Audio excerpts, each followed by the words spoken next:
Un craquement, puis le silence. Claire fixe la caméra du babyphone posée sur la table.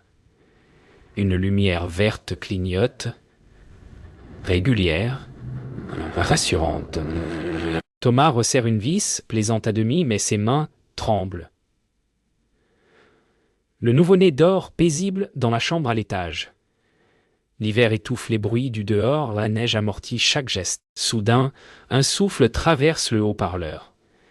Claire tourne la tête, figée. Une voix faible mais distincte chuchote. « Tu es la prochaine, puis plus rien, pas de grésillement, pas d'interférence. » Seulement le tic-tac de l'horloge. Thomas fronce les sourcils, rit nerveusement.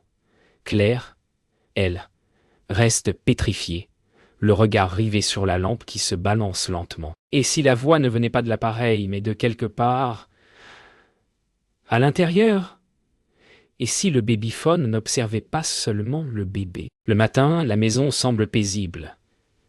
Claire prépare un café, mais son regard glisse sans cesse vers le babyphone. Thomas, derrière elle, plaisante sur les fantômes des ondes radio. Claire ne répond pas. Elle fixe la vapeur qui s'élève, forme de visage dans la lumière du jour. Le silence n'est plus un confort, mais une attente. La nuit suivante, le babyphone s'allume seul. Claire observe les signaux verts s'animer. Aucun son, puis un souffle presque humain. Elle monte à pas lents. Chaque marche grince comme un avertissement. Dans la chambre, Léna dort toujours. Claire approche le babyphone du berceau. Le souffle s'arrête. La voix murmure. Il est déjà trop tard. Le cœur de Claire se fige. Elle regarde autour d'elle. Personne. Thomas arrive en courant, alerté par son cri. Mais la voix s'est tue. Seul le tic-tac reprend régulier. Claire répète en tremblant. Elle a parlé. Thomas regarde le babyphone, puis Claire. Et pour la première fois, il ne sait plus quoi. Claire note chaque mot qu'elle croit entendre. Dans son carnet, les phrases se multiplient. Ne dors pas. Elle regarde. Tu es la prochaine. Thomas la surprend, lui arrache presque le stylo des mains. Il essaie de la calmer, lui dit qu'elle a besoin de repos. Mais ses yeux ne mentent pas. Elle a entendu la voix encore. La nuit dernière. Et maintenant, le babyphone s'allume même lorsqu'il est débranché. La nuit tombe. Thomas vérifie les connexions du babyphone. Rien d'anormal. Pourtant, lorsqu'il le rallume, une respiration profonde se fait entendre, comme si quelqu'un était juste derrière le micro. Claire s'approche, son visage tendu. Thomas hausse les épaules.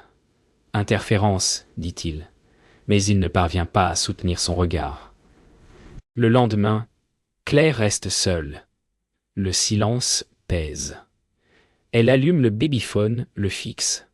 À travers le haut-parleur, une voix faible. « Pourquoi tu m'as laissé ?» Claire recule, heurte la chaise. Son carnet tombe au sol, page ouverte sur des mots qu'elle ne se souvient pas avoir écrits. Thomas rentre plus tôt. Il trouve Claire assise sur le sol, le babyphone posé contre son oreille. Elle murmure à quelqu'un, doucement, comme à un enfant.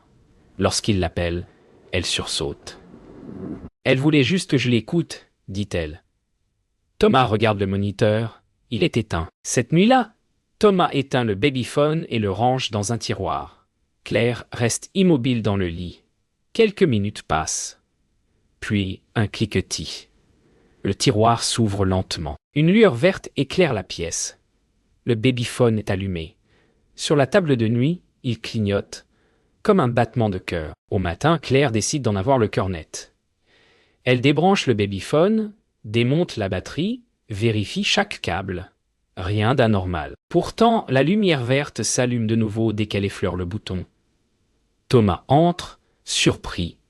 Elle affirme que l'appareil est hanté. Il se force à sourire, mais sa main tremble lorsqu'il approche. Une décharge statique les traverse. L'écran affiche une silhouette floue, immobile, au fond du berceau. Claire contacte la marque du babyphone. On lui confirme que le modèle ne peut pas émettre sans source d'énergie. Elle enregistre la conversation, tremblante. Dans la pièce voisine, Thomas entend des pleurs venant de la chambre. Il court, trouve le berceau vide. Quelques secondes plus tard, Lena gémit, dans son sommeil paisible. Mais le babyphone n'a jamais cessé de clignoter. Elle décide d'enregistrer la nuit. Caméra posée, babyphone branché, micro ouvert. À l'aube, elle écoute. Entre les souffles, une phrase.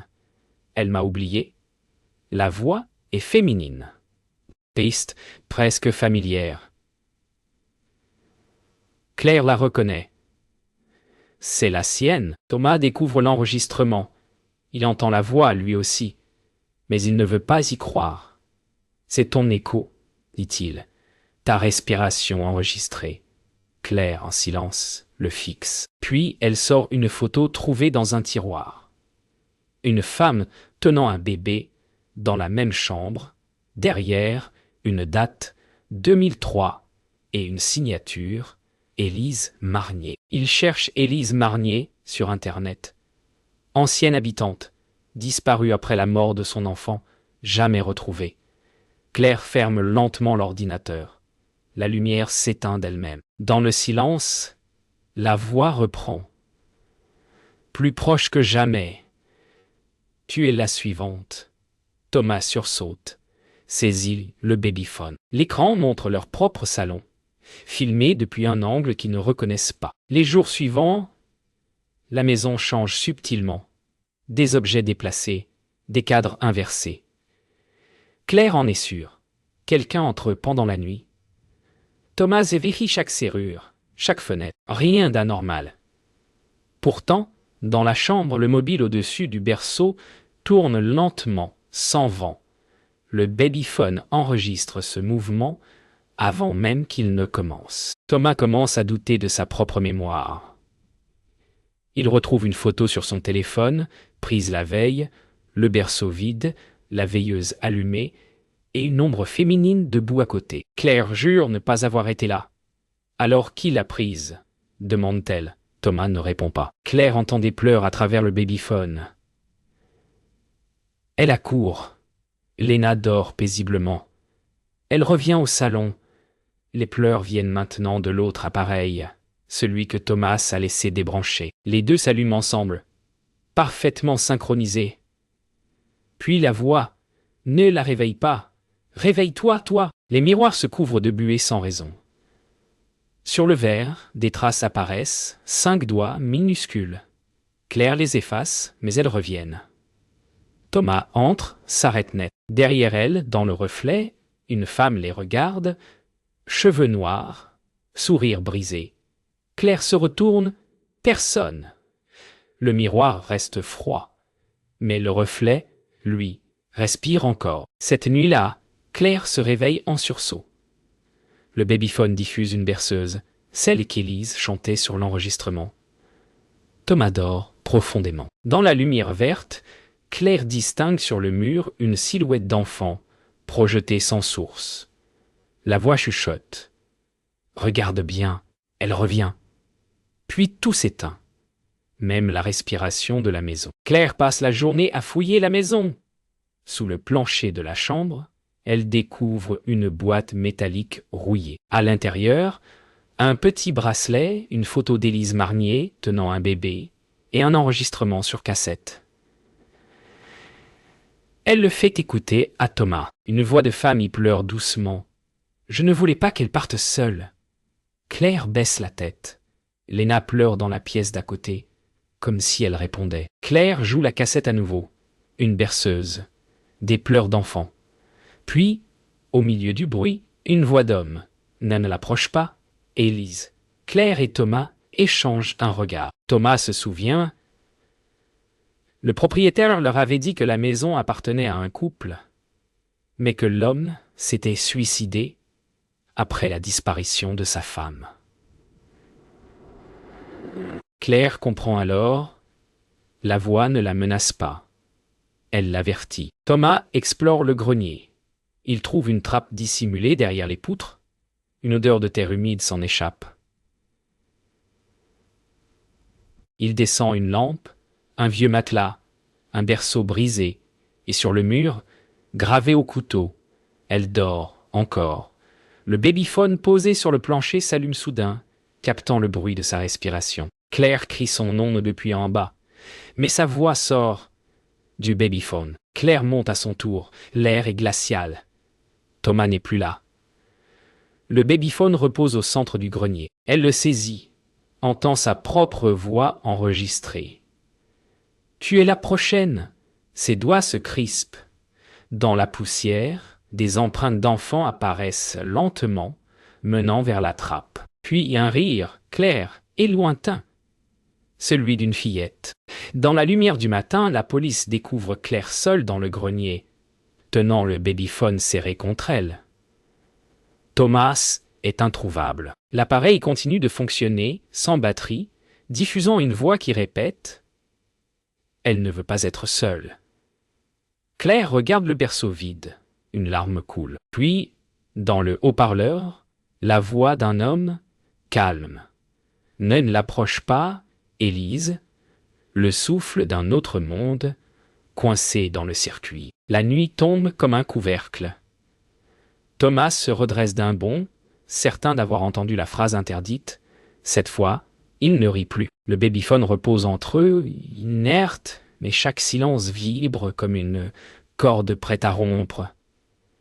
« Tu l'as entendu, n'est-ce pas ?» chuchote Claire. Il hoche la tête, dégluti. Ils se rapprochent de l'appareil, presque collés l'un à l'autre, comme s'ils attendaient un verdict. Le souffle revient, plus lent, mesuré, presque curieux. Claire pense à éteindre l'appareil. Et, comme en réponse, la diode clignote 2 fois. Thomas, lui, imagine le jeter par la fenêtre. Le haut-parleur crache un petit rire, aigu, imité. Ils se regardent, pris à la gorge par la même idée terrifiante. Ce n'est pas eux qui observent, c'est la chose, là, qui les éprouve, qui les pousse, qui les lie. Ils décident de parler à voix basse, de poser des questions simples, presque enfantines, comme on apprivoise un animal effarouché. 1 pour oui, 2 pour non. Claire annonce les règles. La diode clignote une fois. Thomas demande s'il y a quelqu'un d'autre dans la maison. 2 impulsions, puis une 3e, imprévue, comme un hoquet. « Qui es-tu » souffle Claire. Le silence s'étire, collant. Une berceuse s'élève, déformée, ancienne, et derrière les notes, un murmure qui semble emprunter leur propre timbre, mêlant sa voix à la sienne. « Né, là, réveille, pas !» Les mots tombent lourds, sans colère. Thomas recule. L'idée qu'ils se répondent à eux-mêmes le traverse, absurde et logique à la fois. Alors Claire prononce le nom trouvé dans le grenier. L'appareil vibre. La maison, elle, retient son souffle. Le vent s'engouffre, brutal. Et la maison s'éteint d'un seul coup. Plus d'ampoules, plus de chauffage, plus rien. Pourtant, le babyphone persiste. Un œil vert dans le noir. Claire tient l'appareil contre son torse comme un talisman brûlant. Thomas ouvre le rideau. La forêt tordue de givre semble s'incliner vers eux. « Si tu es Élise, que veux-tu » interroge Claire. D'abord un sanglot bref, presque mécanique. Puis cette phrase nette, comme découpée dans la nuit. « Rends-la-moi » Claire serre les dents. « Qui » La réponse ne vient pas. À la place, la berceuse recommence, mais accélère, se désaccorde, jusqu'à ressembler à un bip médical s'éloignant au fond d'un couloir sans fin. Lorsque le courant revient, l'appareil enregistre tout seul. Pas des voix étrangères, non. Leurs phrases, leurs tics, leurs silences, recousus en une dispute qui n'a pas encore eu lieu. Thomas reconnaît sa propre ironie, son exaspération, collé à des mots qu'il n'a pas dit. Claire entend sa colère, sa peur, leur fatigue entière. « Tu ne m'écoutes jamais !» La phrase tombe de l'enceinte comme un verdict. « Ce n'est pas moi, dit-elle. Je le sais. répond-il. Mais son regard se détourne. Anne. Alors l'appareil répète, raillé, la même phrase, jusqu'à dissoudre le sens. Dans le couloir, la porte de la chambre se referme lentement, sans main. Les murs semblent resserrer leur étreinte. Il décide d'en finir. Thomas emporte le babyphone dans la cour, soulève un marteau. Claire, au seuil, répète qu'il ne faut pas réveiller l'enfant. Le vent siffle, mordant. « 3 » lit l'écran, apparu tout seul, comme un compte à rebours. 2. Thomas hésite, prêt à frapper. 1. L'appareil cesse d'afficher, mais la lumière ne s'éteint pas. Une projection verte grimpe sur la façade, dessinant un berceau, puis une silhouette de femme penchée. La voix se dédouble, glisse tout autour d'eux, dedans, dehors. Ne l'approche pas. Le marteau tombe dans la neige, sans frapper. Claire recule, heurtant la porte, et juste avant que le silence ne revienne, l'appareil pose une dernière question, crachée dans leur propre timbre. Qui gardera l'autre quand je partirai? Le matin tombe comme une toile grise. Le babyphone repose au centre de la table, muet, mais la maison semble parler à sa place. Claire appuie sur lecture, leur voix défile, recousue, des bribes d'hier et de tout à l'heure, des mots qui n'ont pas encore été dits. Thomas se penche, concentré, et reconnaît sa propre hésitation, puis une phrase qu'il sait ne pas avoir prononcée. « Tu partiras avant moi. » Il blêmit. Claire inspire lentement, pose la main sur l'appareil comme sur un front fiévreux. « Si tu es Élise, pourquoi nous emprunter ?» demande-t-elle. Rien, puis un léger frottement, un souffle proche, si proche qu'on dirait qu'il vient de sa gorge. « Parce que tu sais écouter, » répond la voix, avec l'accent de Claire. Thomas recule sa chaise, la peur sèche, et si on coupe tout, propose-t-il, mais l'écran s'allume sans leur toucher. Une nouvelle piste apparaît, datée d'aujourd'hui, à l'heure exacte. Elle est vide. Elle attend. Thomas reste seul quelques minutes, le temps que Claire aille rendormir Lena. Le silence prend une épaisseur d'eau. Sur la table, l'écran noir du babyphone se réveille, affiche le salon sous un angle impossible, comme vu depuis l'intérieur du mur. « Thomas !» murmure la voix de Claire. Il répond, mais la voix continue sans l'entendre. Ne dit rien. Elle parle depuis une scène qui n'est pas encore advenue. Il se fige, comprend que l'appareil assemble le futur à partir de leur peur. Alors, qu'est-ce que tu veux que je dise? Tente-t-il bas, presque tendre. Le souffle se rapproche, puis articule, syllabe après syllabe, reste. Un bruit de pas dans l'escalier. La vraie Claire reparaît, essoufflée, et s'arrête net en entendant sa propre voix encore suspendue dans la pièce. Elle prend la chaise d'en face. Personne ne rit. Il n'y a plus de place pour le hasard. Claire comprend alors que la phrase clé, celle qui cloue tout au sol, vient d'elle. Elle s'assied, ferme les yeux, écoute son souffle, refuse d'être ventriloquée. « Tu es la pro !» commence la voix sur la bande. Elle coupe, se penche, parle d'une voix douce, nette. Non, l'appareil hésite, la diode cligna vide, puis rejoue sa négation, fragile, mais intacte. Thomas sourit sans joie. On peut choisir, dit-il, comme pour s'en convaincre. Une berceuse très lente se met à tourner, mais cette fois, elle n'appelle rien. Claire pose le babyphone contre son oreille, puis sur la table, puis plus loin encore comme on éloigne une tentation. « Élise, » murmure-t-elle. « Je t'entends, mais je garde l'enfant. » Le silence se resserre, puis s'ouvre, presque tiède. L'écran devient noir. Dans ce noir, une dernière ligne s'écrit. Fine. Alors garde aussi l'écho. Et la maison, pour la première fois depuis des jours, respire. L'après-midi décline et tout paraît tenu par un fil. Claire pose une feuille blanche devant l'appareil et parle calmement. Comme à quelqu'un qui craint l'oubli, nous restons. Tu n'as plus besoin de garder. La diode hésite, puis pulse une fois, longue comme un soupir. Thomas se penche, propose d'enregistrer autre chose par-dessus, Pas une dispute, pas une berceuse, juste leur respiration posée, le rythme d'une maison qui se remet à battre. Ils restent immobiles, silencieux, et la bande capte ce presque rien. Dans l'entre-deux, une voix frôle leurs mots, timbre mêlé d'Élise, de Claire, et d'un écho qu'on dirait venu de loin, entendu. Un courant d'air soulève la nappe, s'apaise. Léna remue, se retourne, rend un petit son satisfait, comme si la nuit acceptait l'échange. Claire approche alors le micro du vide, dit doucement « Repose ». Le babyphone clignote une dernière fois et, pour la première fois, ne répond pas. La nuit tombe sans menace. Juste un velours froid sur les murs.